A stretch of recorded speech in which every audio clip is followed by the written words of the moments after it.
সারাদিন শুধু ফোন। এই ফোনের মধ্যে তুমি কি পাইছো যা আমার মধ্যে পাও নাই? Silent mode.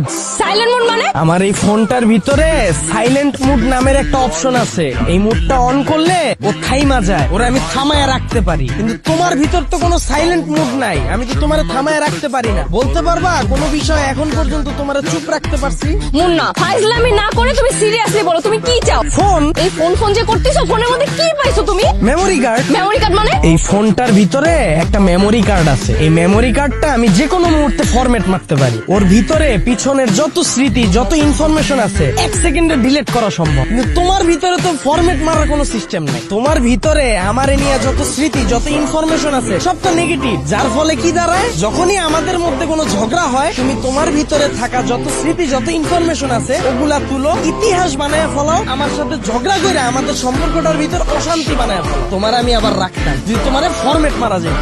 তোমার ভিতর তো ফরম্যাট মারার কোনো অপশন নাই রে ভাই। তাইলে তুমিই বলো এই ফোনটা ভালো না? ও আচ্ছা, ফোনটাই ভালো তাই না? ঠিক আছে, তুমি এই মুহূর্তে ডিসিশন নিবা, হয় তোমার লাইফে এই ফোন থাকবে আর নাহলে আমি থাকবো। বলো কোনটা থাকবে? ফোন।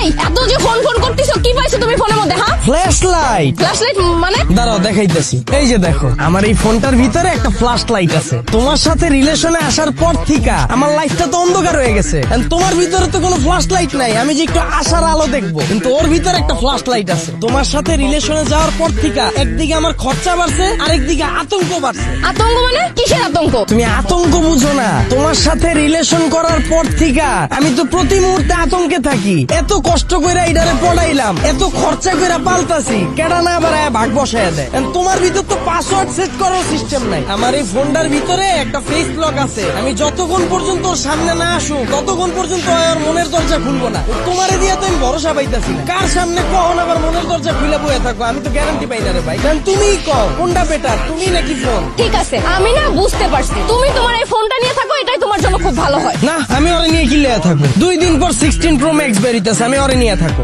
এই যে তুমি এই বিষয়টাই দেখো, আমি চাইলেই কিন্তু 2 দিন পর পর নতুন গার্লফ্রেন্ড নিতে পারতাছি না। কিন্তু আমি চাইলেই 2 দিন পর পর নতুন মডেলের ফোন নিতে পারতাছি। আমার পুরান মডেলের নতুন মডেল নিয়ে কোনো কমপ্লেইন নেই। যখন 16 Pro Max বেরিব, আমি যখন আমার এই পুরান মডেল দিয়ে চেঞ্জ করে ফেলামু, আমার এই পুরান মডেল একবারও কইব না তুই এতদিন আমারে চুইসা কি লিগা 16 Pro Max এ চুইবি। ওরে আমি যা কমু তাই সই, ওরে আমি যা হুনামু তাই হয় শুনতে বাধ্য। কেন? আমি তোমার কোনো কথা শুনি না? অসম্ভব। এই যে তুমি উল্লাপাল্লা ড্রেস পরো, কতদিন ধরে আমি কইতাছি বোরকা পরো বোরকা পরো। তোমার আমি বোরকা পরাইতে পারছি? তুমি আমার কোনো কথা শুনছো? কিন্তু ওরে দেখো, আমি একটা কভার পরাই দিছি, কইছি এটাই তোর বোরকা, তোর এটা পরতে হয়, কইছে ওকে এটাই আমি পরো, আর কোনো কমপ্লেইন নেই। আরেকটা বিষয় দাও, এই যে তুমি আমার গার্লফ্রেন্ড, তোমার গায়ে কোনো সিল আছে? আমি যদি এখানে না থাকি দুনিয়ার কেউ বুঝবো যে তুমি আমার গার্লফ্রেন্ড, কিন্তু ওর ভিতরে একটা সিল আছে। কত কই? এই যে ওয়ালপেপার, এই ওয়ালপেপারের ভিতরে আমার ছবি লাগানো, একটা সিল মাইরা দিছি, এটা আমার। দুনিয়ার হয় যেহেনেই যাক, মোবাইলটা অন করলে আমার ছবিটা দেখবো। এই যে সিল মারা, বুঝা যাবো যে এটা আমার মোবাইল। কিন্তু তোমার দেখলে তো মানে বুঝার কোনো কায়দা নাই যে তুমি আমার সম্পত্তি। ঠিক আছে, আমি গেলাম, তুমি তোমার এই সম্পত্তিটাকেই বিয়ে করো। হ্যাঁ অবশ্যই, ওরই তো বিয়া করুম। আর আমি যদি ওরা প্রশ্ন করি সোজাসুজি উত্তর দেয়, দেখবা হাই সিরি এখন কয়টা বাজে? 10টা বাজে, হালার ঘরে হালার। দেখছো সোজা উত্তর। আপনারা অনেকে জানেন গত 10-15 দিন আগেও আমার পেজে শুধুমাত্র 2500 ফলোয়ার ছিল। সো আমি কিভাবে শুধুমাত্র নাটক আপলোড দিয়ে এই 10-15 দিনে প্রায় 60,000 ফলোয়ার করে ফেললাম, এই বিষয়টাই আমি আপনাদের শেখাবো। আপনি নাটক আপলোড দিয়েও কিভাবে ইনকাম করতে পারবেন এবং খুব কম সময়ে আপনার পেজে ফলোয়ার নিতে পারবেন। আমি আপনাদের ভিডিও কলে আলাদাভাবে শেখাবো আপনি কিভাবে নাটকের ভিডিও এডিট করবেন, আপনি কিভাবে নাটকের কালারটা এডিট করবেন যেন সবার কাছে অনেক আকর্ষণীয় হয় দেখতে, আপনি কিভাবে আপনার ভিডিওতে লোগো অ্যাড করবেন, অথবা আপনি কিভাবে আপনার ভিডিওর মিউজিক এডিট করবেন যেন আপনার ভিডিওতে কপিরাইট না আসে।